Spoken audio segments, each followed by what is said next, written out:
Assalamu alaikum dear students and my dear viewers. I welcome all of you once again to my lecture and to my YouTube channel Clear Chemistry Concepts with Ishfaq Hamid. Today my topic is Rutherford's model of atom, or this model is also known as nuclear atomic model, and this model was given by Rutherford based on his experiment which is famously known as Rutherford's alpha scattering experiment, which we have discussed in the previous lecture. So in this model of atom, Rutherford जो है उसने क्या कहा, सबसे पहले उसने concept दिया nucleus का. Nucleus is the heavily positively charged center which is present in the center of an atom. ठीक है, और ये वो पार्ट है एटम में, this is that very portion of the atom where whole mass of the atom is concentrated. तो इसको हम ऐसे लिख सकेंगे, न्यूक्लियस का इसने जिक्र किया था. Nucleus is positively charged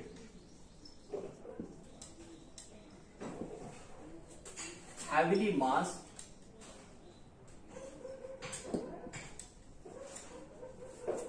present in the center of the nucleus, present in the center of the atom.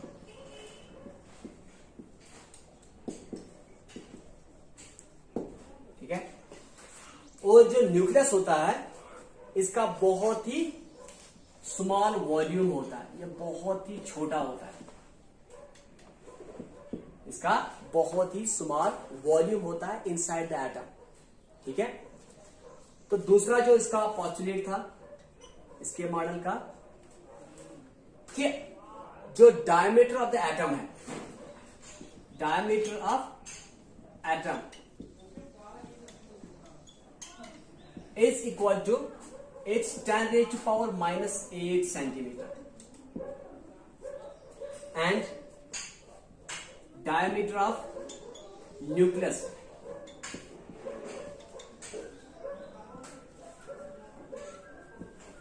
is equal to 10⁻⁻12 to 10⁻⁻13 centimeter. So here we can see that the diameter or the volume which is occupied by the nucleus is too much small as compared to the volume or the diameter of that of atom. ठीक है, तो अगर हम देखें how many times atom is bigger than nucleus. ठीक है, तो अब हम यहां पे लिखेंगे that diameter of atom to the diameter of nucleus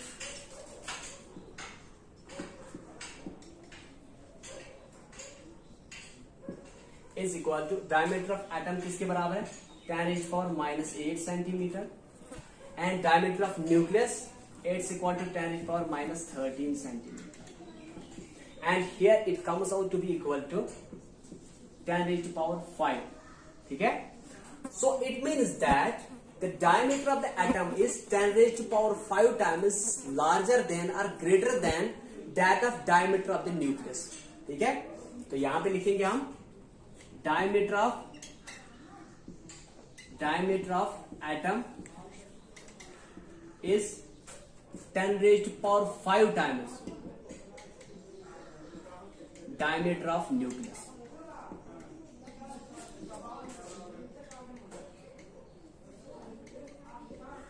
ठीक है, तो इसका जो तीसरा पॉस्टुलेट था कि जो एटम होता है इसके दो पार्ट्स होते हैं जिनकी मैंने जिक्र की थी प्रीवियस लेक्चर में.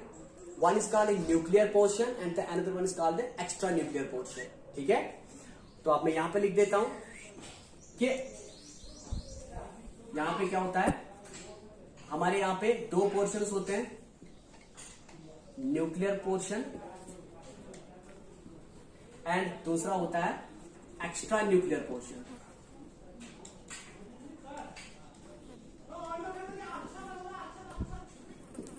ठीक है, एटम के दो पार्ट्स होते हैं, one is called nuclear part and another one is called extra nuclear part. ठीक है, न्यूक्लियर पार्ट में क्या होता है, इट्स कंपोज्ड ऑफ प्रोटॉन्स, इसमें प्रोटॉन्स प्रेजेंट होते हैं. ठीक है, एंड एक्स्ट्रा न्यूक्लियर पार्ट में क्या होते हैं, यहां पे इलेक्ट्रॉन्स प्रेजेंट होते हैं। And number of electrons which will be present in the extranuclear part is equal to the number of protons inside the nucleus of the atom। ठीक है, तो हम यहां पे लिख देंगे number of protons is equal to number of electrons. ठीक है, number of protons present inside the nucleus of an atom will be equal to the number of electrons present outside the nucleus of an atom, or which is also called extranuclear part। ठीक है, तो जो nuclear part है, this part is responsible for mass of an atom, क्योंकि whole mass of the atom is concentrated here. Nucleus is the positively charged heavily mass. ठीक है, जो atom का जो मास होता है, it is because of nucleus. And in extra nuclear part electrons are present. ठीक है, and this very portion of atom is responsible for volume of atom।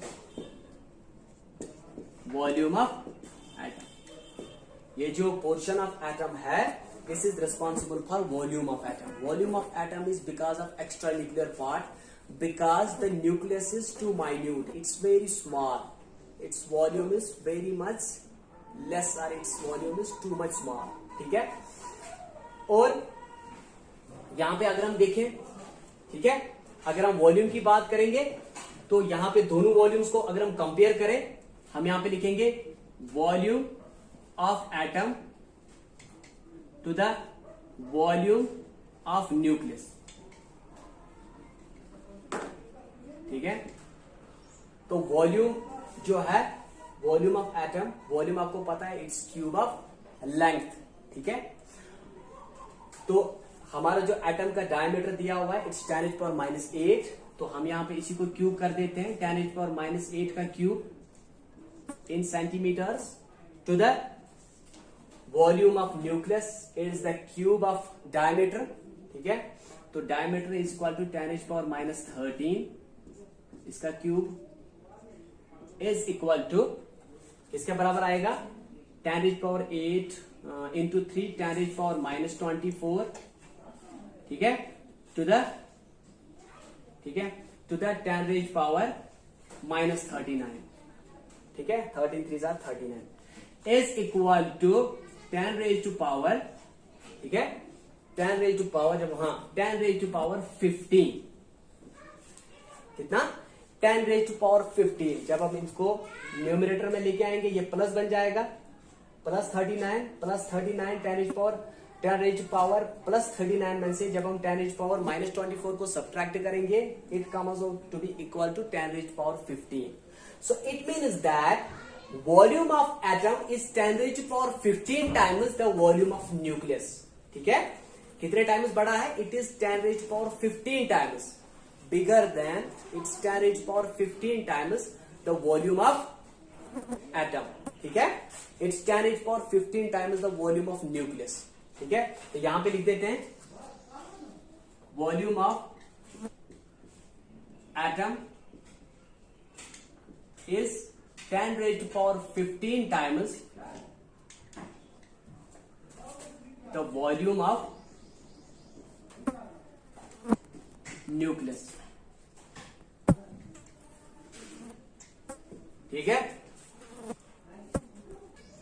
अब हम इसके ड्रॉबैक्स को डिस्कस करेंगे।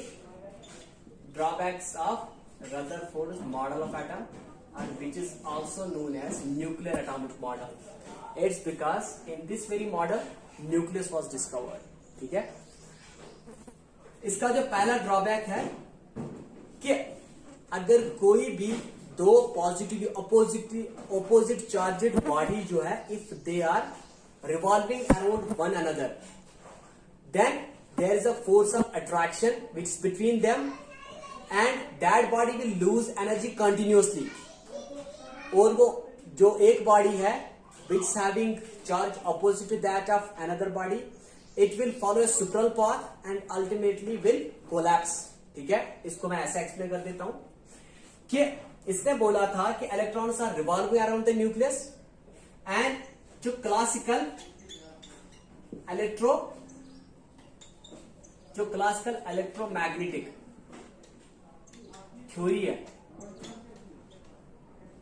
क्लासिकल इलेक्ट्रोमैग्नेटिक थ्योरी हमें बताती है कि अगर कोई भी पॉजिटिवली, अगर कोई भी दो ऑपोजिटली चार्जेड बॉडीज है, if one body is revolving around the another body, ठीक है, then there will be continuous emission of energy, ठीक है, because force of attraction between these two oppositely charged bodies will increase, ठीक है, electron जो है थोड़ा थोड़ा सा पास आ जाएगा because it's attracted by the protons inside the nucleus, ठीक है, तो इसके नजदीक आ जाएगा, नजदीक आ जाएगा, नजदीक आ जाएगा, एंड यहां पे जो एनर्जी, जितनी एनर्जी इलेक्ट्रॉन यहां पे जो रिलीज कर देगा, जो लूज करेगा, that will come in the form of radiations, ठीक है, और वो भी कौन से, electromagnetic radiations, in the form of electromagnetic radiations, and ultimately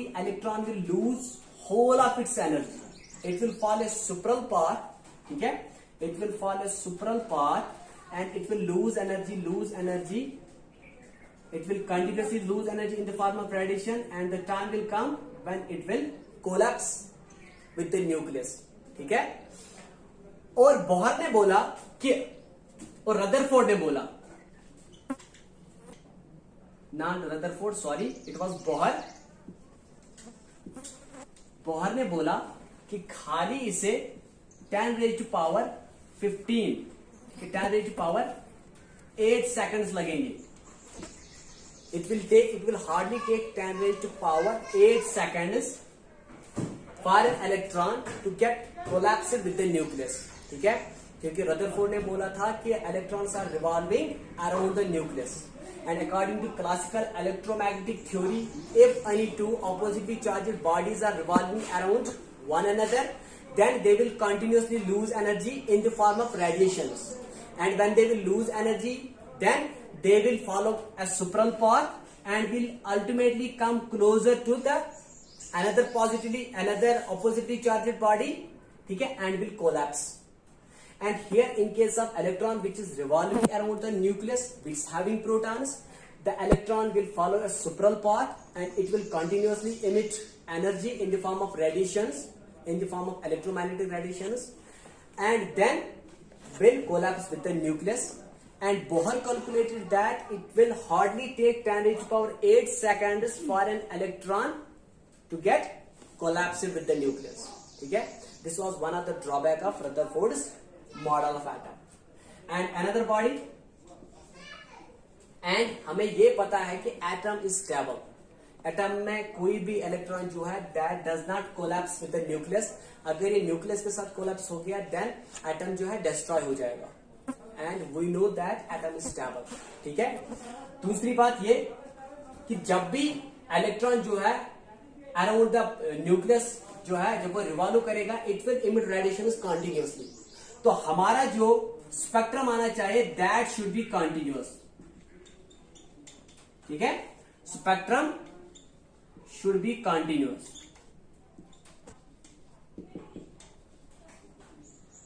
मगर जब भी हम एटम का स्पेक्ट्रम देखते हैं that does not comes out to be continuous, वहां पे क्या होती है, फाइन लाइन्स हमें मिलते हैं विथ डेफिनिट फ्रीक्वेंसीज,